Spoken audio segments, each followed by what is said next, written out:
Okay, hi guys, welcome to my channel. It's me Kavita, a registered nurse in Nepal. अनि मैले चाहिँ BSc चाहिँ पाटना हस्पिटलबाट गरेको थिएँ जुनमा चाहिँ मैले फुल स्कलरशिपमा गरेको थिएँ। फुल स्कलरशिपमा गरेपछि you have to do the bonding in Nepal for 2 years. जुनमा चाहिँ मैले चाहिँ बोन्डिङ गर्दाखेरि चाहिँ प्रोभिन्सियल हस्पिटलमा नर्सिङ अधिकृतको रूपमा चाहिँ म काम गरिरहेको छु। जुनमा चाहिँ आई बिन वर्किङ सिन्स मङ्सिर 5 महिना भइसक्यो गाइज, अलमोस्ट 6 महिनै हुन लागिसकेको हैन। 5 महिना एन्ड 6 महिना, it's a long period. You got so much experience, so much gaining, so much outbringing and so much like एकदमै धेरै knowledge, so much long time. It's like 5 months 6 months is so much long time. You won't believe me that we haven't received the penny. 1 रुपैयाँ पनि पाएको छैन क्या, like salary त no salary since day 1. म ठ्याक्क लाएर यता आएँ हस्पिटलमा आएर हस्पिटलमा चाहिँ म काम गरिरहेको छु।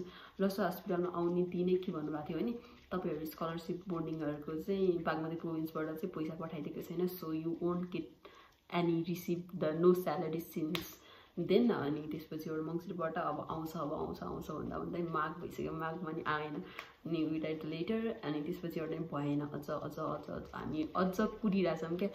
लाइक नेपाल यस्तो देश हो जुनमा चाहिँ हैन कुनै प्रोफेसनको रेस्पेक्ट छैन क्या। न टिचरको छ, न डक्टरको छ, नर्सेसको त छँदै छैन क्या। न हस्पिटलमा रेस्पेक्ट हुन्छ, न गभर्नमेन्टमा रेस्पेक्ट हुन्छ। जेमा पनि जे काममा पनि like nurse is the responsible person. They make the worst. They are the responsible for everything. So that's why nurses are going abroad. That's the reason you know that. And this was your 5 month voice again. We are living here like alone. I am living here alone. I have no parents here, no support, no family support. पहिला जस्तै student लाइफमा mummy papa प्यारेन्ट्सले जसरी मलाई पैसा दिनुहुन्थ्यो, अहिले म 5 महिना भइसक्यो, 6 महिना नै हुन लागिसक्यो, त्यति इयरसम्म पनि प्यारेन्ट्स आर गिभिङ मी। अब त ल स्टुडेन्ट लाइफमा चाहिँ 4 वर्ष जसरी नै हामी ड्युटी त गर्यो हैन, ड्युटी गर्दाखेरि ल त्यतिखेर त पैसा छैन, ल हामी पढिरहेछ भन्ने भयो हैन।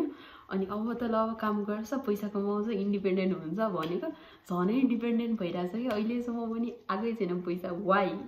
मलाई मात्र हो कि फ्रस्ट्रेसन अहिलेसम्म नआएको? अहिलेसम्म फ्रस्ट्रेसन क्या। अब आन्दोलन गर्न गयो, 1 महिनापछि बल्ल टिचरको कुरा सुनिरहेछ हैन, अनि त्यसपछि न डक्टरको कुराहरू रेस्पेक्ट गरिरहेछ।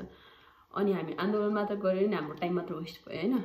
अब this is the condition, this is why I told every nurses just go abroad, stay abroad, earn from abroad. If you want respect, if you want money, live Nepal. That's all. That's my opinion. Just अहिले पनि अब आउने कुरा छ हैन। Hope for the best, छिटै आओस् हैन। It's so hard, it's so hard guys, it's so hard. हुन्छ नि अब तपाईँ काम गरिरहनु भएको छैन, it's like you work so much, 1 दिन हैन 2 दिन हैन, it's like 5 months 6 months you work, अनि 6 months स्यालेरी नआउँदा नि यु फिल लाइक सो डेभास्टेटेड। रातभरि पनि कहिले काहीँ यस्तो रिस उठ्छ, निन्द्रा पनि लाग्दैन क्या। ल यत्रो काम गरेछ, यत्रो धेरै टर्चर सुनिरहेछ, यसले यो भएन, यसले त यो गरेको मिलेन, यो भएन, यताबाट सुनिरहेछ, यताबाट सुनिरहेछ, न काममा मोटिभेसन छ, न केही भएको छ। काम चाहिँ गरिरहेछ एकदम राम्रोसँग, आफ्नो तर्फबाट काम is so good, but you know you require the motivation, you require the financial motivation. That's why empowerment भनेको you have to have the money in the pocket भनेर एउटा म्यामले भन्नुहुन्थ्यो। मलाई त्यही याद आउँछ कि it's been 5 months guys, 5 freaking month. So hope for the best, छिटै आओस्।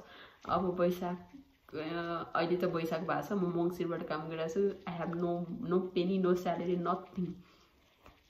That's the condition of Nepal. So that's why bye bye Nepal.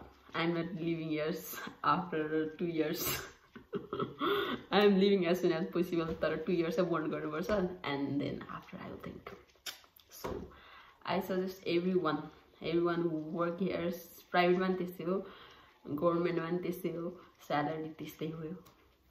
So I'm here just to tell my frustration, like यस्तो हुन्छ, जहिले phone गरेर आउँछ, कहिले आउँछ तेरो स्यालेरी? ओ नो, आएकै छैन क्या स्यालेरी।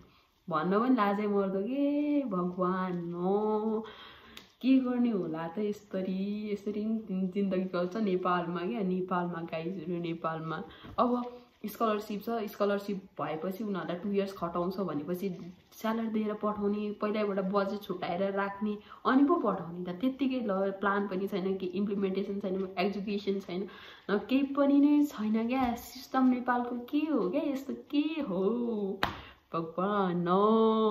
न के राम्रो कुरा पास भएको छ, न केही भएको छ।